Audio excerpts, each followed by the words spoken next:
आप सभी को जय मसीह की द बाइबल पोर्शन में आपका स्वागत है। हमारा आज का वचन है अय्यूब की पुस्तक 16वां अध्याय। तब अय्यूब ने कहा, ऐसी बहुत सी बातें मैं सुन चुका हूँ। तुम सब के सब निकम्मे शांतिदाता हो। क्या व्यर्थ बातों का अंत कभी होगा?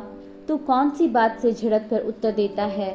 जो तुम्हारी दशा मेरी सी होती तो मैं भी तुम्हारी सी बातें कर सकता।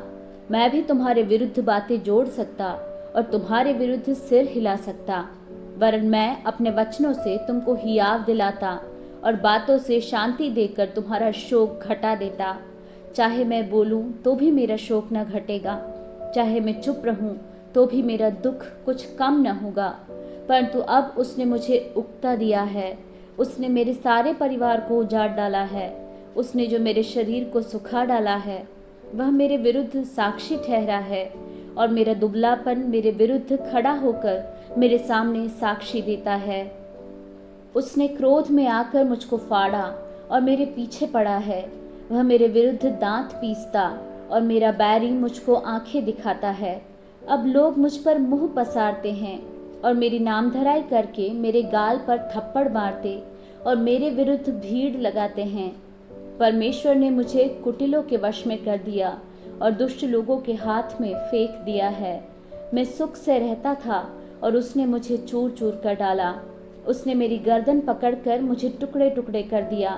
फिर उसने मुझे अपना निशाना बनाकर खड़ा किया है। उसके तीर मेरे चारों ओर उड़ रहे हैं। वह निर्दय होकर मेरे गुर्दों को बेधता है और मेरा पित्त भूमि पर बहाता है।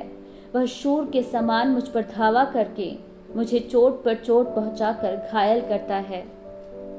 मैंने अपनी खाल पर टाट को सी लिया है और अपना बल मिट्टी में मिला दिया है। रोते रोते मेरा मुंह सूज गया है और मेरी आंखों पर घोर अंधकार छा गया है। तो भी मुझसे कोई उपद्रव नहीं हुआ है और मेरी प्रार्थना पवित्र है। हे पृथ्वी, तू मेरे लहू को न ढांपना और मेरी दोहाई कहीं न रुके। अब भी स्वर्ग में मेरा साक्षी है और मेरा गवाह ऊपर है। मेरे मित्र मुझसे घृणा करते हैं, परंतु मैं परमेश्वर के सामने आंसू बहाता हूँ कि कोई परमेश्वर के सामने सज्जन का मुकदमा लड़े, जैसा कोई अपने पड़ोसी के लिए लड़ता है। क्योंकि थोड़े ही वर्षों के बीतने पर मैं उस मार्ग से चला जाऊंगा जिससे मैं फिर वापस न लौटूंगा।